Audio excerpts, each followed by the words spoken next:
to spend the next segment talking about your career. You know, the last time we met, you mentioned something about having an outstanding career with Shell. You were sent to Holland. You rise very quickly on the corporate ladder for young young woman executive. So walk me through your journey with Shaun. When you said outstanding career, I thought, oh my gosh, would I actually call it outstanding? Like, would it? Let me think about it. Yeah, I get really uncomfortable with compliments or just talking about successes, right? I don't know what it is. Probably upbringing. So I joined Brunei Shell when I was 18. So Shell offered me a scholarship, as Shell does. And my bread and butter is very much in geomatics, which is surveying and mapping. So I studied in Newcastle. So I've been with BSP for about 12 years now. What's worked really well for me, I feel, it's all down to hard work. There's no magic formula. I wouldn't say I was the most brilliant person in the company. Definitely people smarter than me. But I know that I definitely worked really, really hard. I would put in the hours, and I just wouldn't let things go. If I didn't understand something, I would just put in the effort to try and figure it out myself before asking for help. That's a good thing and a bad thing, because sometimes when you don't ask for help, then it takes you longer to get there. But that's the way I work. And you learn the fundamentals. Yeah, and I need to figure things out myself. Yeah, so I've been very lucky in Shell in the fact that my bosses have been very supportive of me from day one, and that to me is also very key in having a successful career, is in making sure that you have champions in your career. So these are people who will talk about you when you're not in the room, and I was lucky to have that throughout my career. And part and parcel of that is, for me, I understand now that I have a strong ability to connect with people. Right. I have high social intelligence. That I will not debate, right? I know I can put me in any surroundings, any age group, I'll be all right. I'll find my way. It doesn't bother me. So throughout my career, I've had to work with old people, young people, people nearing retirement, but I've made it work. So it's not really rocket science. Like I said, it's not about just having the smarts. It's about being authentic, and I have been authentic throughout my career. And I've also been a real go-getter as well. I knew in my mind that I wanted to go overseas at some point. And life is funny, right? I got the opportunity to go to the Netherlands for a conference. And for some reason, when I was there, everyone kept saying to me, "So Shirley, when are you going to go on a cross-posting?" And I said, well, I don't know. I'm not really sure if the time is right. And, there was this one guy who said to me, if you really want it, you should go for it. And how you're going to go for it is you have to talk to that guy over there and tell him that that's what you want. And the guy that he was alluding to is our global discipline head. Basically, he's the big chief of my skill pool. Very intimidating Dutch guy. And there I was, it was a coffee break. I was there having coffee, and I kept looking at him, thinking, is this my chance now? And he was in a conversation with another guy, also asking quite the senior. Same question. I don't know. And it took so much courage from me to interrupt that conversation. It's not something that you would do, right? I walked up to him and I said, "Jack, I'm Shirley." And he said, "Yeah, I know who you are. Do you have 2 minutes?" And he looked at the other guy and said, "This looks quite serious, so I'm going to have a chat with her." So then we chatted, and I said, my elevator speech came out. I said, "Jack, I've been in the company for 7 years. I feel like at this point, I know what I know. I'm not going any further. I would really like an opportunity to go overseas." And immediately he said, "Well, there's a job coming up. You should apply for it." And I said, "Great, I'd be really interested."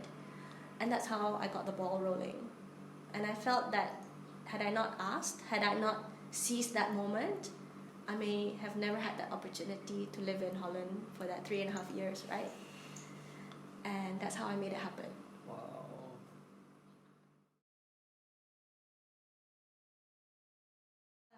I went on my own. I was not married back then, but my boyfriend and I were quite serious. I was so excited to move to Europe How again. old were you then?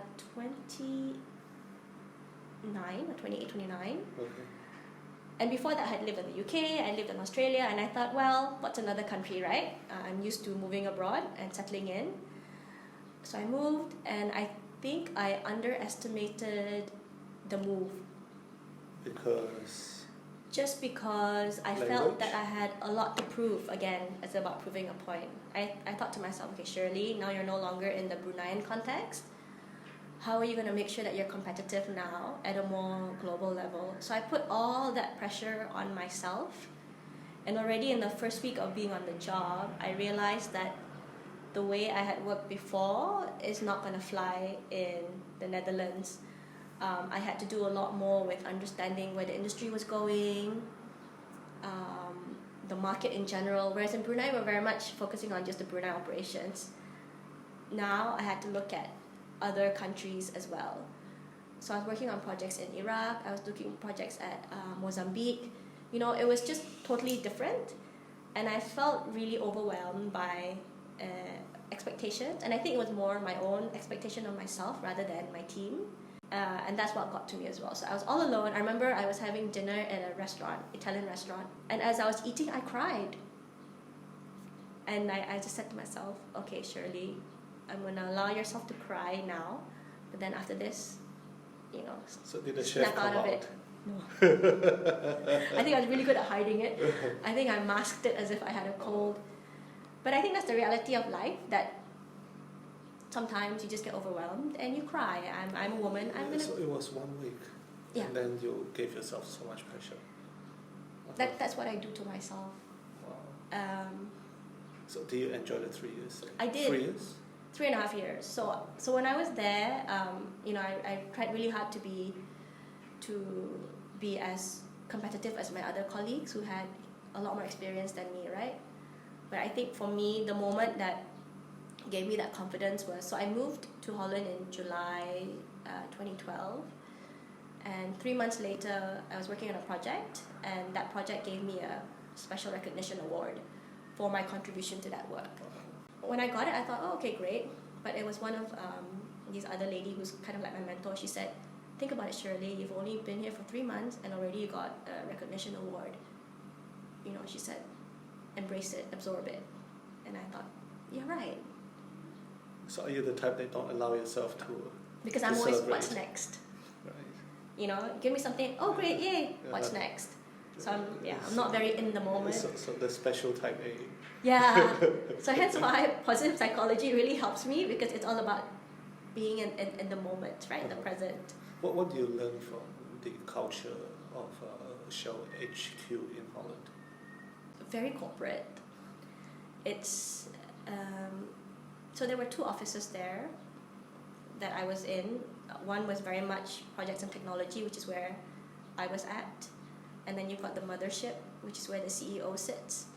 And where the CEO sits, that whole office is, yeah, it's huge. It's very polished. Everyone was polished. Everyone was really articulate, very business-minded. Not just Dutch people? Not just Dutch. Very international.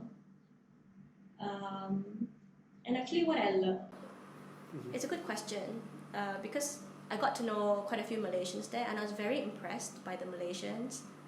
The ones that I met all had MBAs. And I thought, what is it about an MBA? And I thought, do I need an MBA in order to succeed?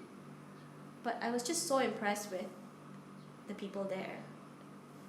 It's brilliant. Okay, there are some that were just a bit, how the hell did you get here, sort of thing. But in general, I think the environment sort of made you want to be even better. So how has your social intelligence skill helped you to survive there? The Dutch people are very difficult to get to know. Oh, really? Yeah. They're very much, they're very family oriented, right? And they're very good with their time. So they come into work and then they leave. Once they've done the 8 hours, they're out of there, right? This is a general statement. So very, very difficult to get to know. And me as a person, I want to get to know people. Right. So when I tried, I felt that I was rejected. I took it personally when somebody didn't want to carry a conversation with me, and I kept thinking to myself, when is anyone gonna invite me to their homes? You know, don't they know that I'm here on my own? Yeah, don't they know I'm here on my own? You should invite me over. But no, they didn't really do that. It was only after a period of time that they warmed up and opened up. And I realized, okay, it's just, they're not like Asians where immediately we give you our heart and soul. No, that's Brunei. Yeah. Oh yeah, Brunei was just like, blah. But the Dutch, so different. And I realized, yeah, okay, different cultures, it just takes time. Yeah, and I think it, dealing with different nationalities. And for me, it's really about sort of being articulate. I think when I moved, so working in Holland, there was a lot of Skype calls that you had to do with people in different countries. And I must admit that when I initially did that role, I was very insecure because it's an open office plan. Everyone could hear you. Yeah.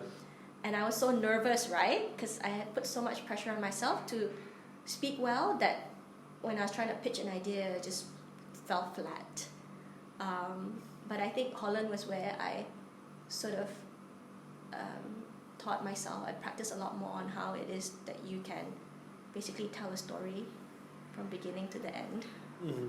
I'm still learning. I'm not great at it, but I think that was where I... So there's no problem talking on Skype in a cafe right now? Nope, no problem. No problem at all. But before, it was just a funny sort of, you felt kind of exposed in a way.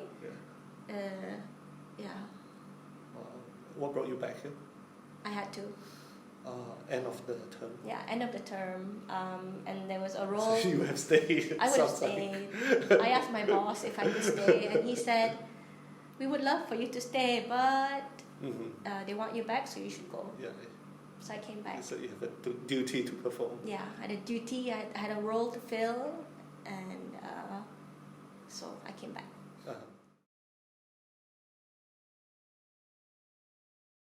I came back and to do a role that I mentioned Jack earlier. He became a really good mentor, right?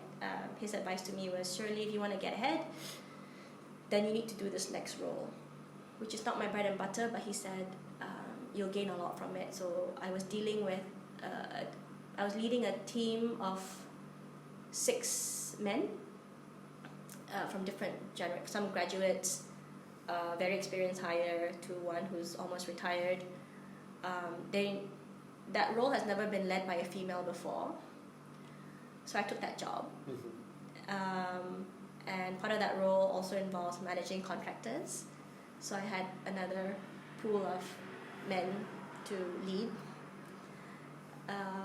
So I did that for 2 years. Were there challenges? Oh yes, lots of challenges. Did you have to prove yourself again? Yes, even more so now or then, because I came from more of a consultancy background to now moving into a role that's very much operational based.